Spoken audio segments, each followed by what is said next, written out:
करवा चौथ की कहानी। मुख्य कथा। एक गांव में एक साहूकार के 7 बेटे और एक बेटी थी। सातों भाई और बहन में बहुत प्यार था। करवा चौथ के दिन सेठानी ने सातों बहुओं और बेटी के साथ करवा चौथ का व्रत रखा। सातों भाई हमेशा अपनी बहन के साथ ही भोजन करते थे। उस दिन भी भाइयों ने बहन को खाने के लिए बोला तो बहन बोली, मेरा आज करवा चौथ का व्रत है, इसीलिए चांद उगेगा तभी खाना खाऊंगी।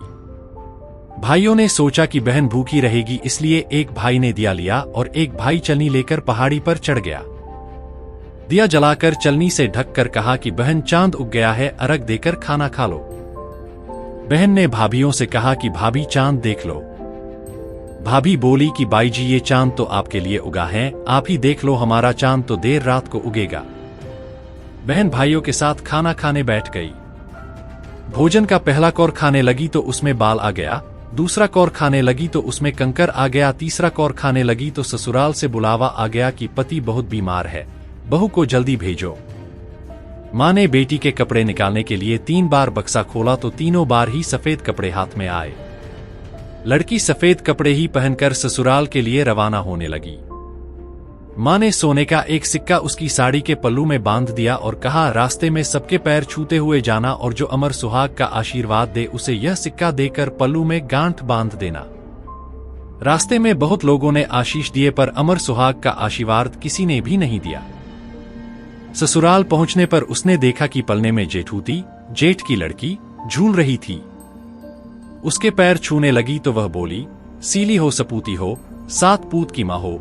यह आशीष सुनते ही उसने सोने का सिक्का निकालकर उसे दे दिया और पल्ले से गांठ बांध ली। घर के अंदर प्रवेश किया तो कमरे में पति को मृत अवस्था में पाया। उसने पति को ले जाने नहीं दिया, वह अपने मृत पति को लेकर रहने लगी और पति की सेवा करती रही। सासू बचा हुआ ठंडा बासी खाना नौकरानी के हाथ यह कहकर भिजवाती कि जा मुर्दा सेवनी को खाना दे आ।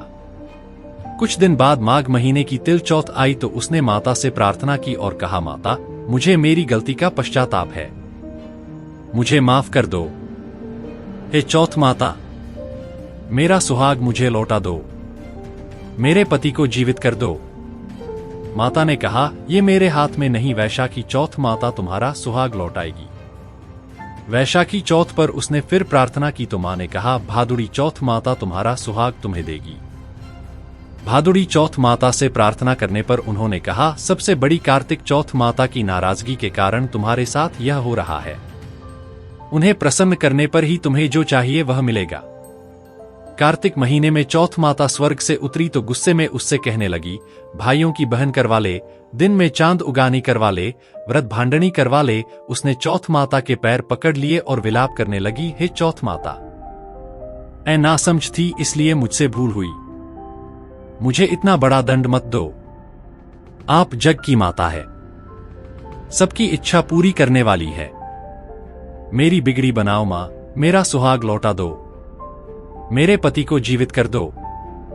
माता ने खुश होकर उसे अमर सुहाग का आशीर्वाद दे दिया। उसका पति उठा और बोला, मुझे तो बहुत नींद आई। तब उसने अपने पति को बताया कि वह 12 महीने से उसकी सेवा कर रही थी और चौथ माता ने उसका सुहाग उसे लौटाया है। पति ने कहा, हमें चौथ माता का उद्यापन करना चाहिए। उसने चौथ माता की कहानी सुनी और उद्यापन कर चूरमा बनाया। दोनों खा पीकर चौपड़ खेलने लगे। नौकरानी खाना लेकर आई तो यह देखकर तुरंत जाकर उसकी सासू को बताया। सासू ने आकर देखा तो बहुत खुश हुई। बहू से पूछा, यह सब कैसे हुआ? बहू ने सास के पैर छुए और बताया कि यह चौथ माता का आशीर्वाद है। सभी लोग चौथ माता की कृपा देखकर बहुत खुश हुए। सभी स्त्रियों ने पति की दीर्घायु के लिए चौथ माता का व्रत करने का निश्चय किया। हे चौथ माता, जैसा साहूकार की बेटी का सुहाग अमर किया वैसा सभी का करना। कहने सुनने वालों को, हुंकारा भरने वालों को सभी को अमर सुहाग देना।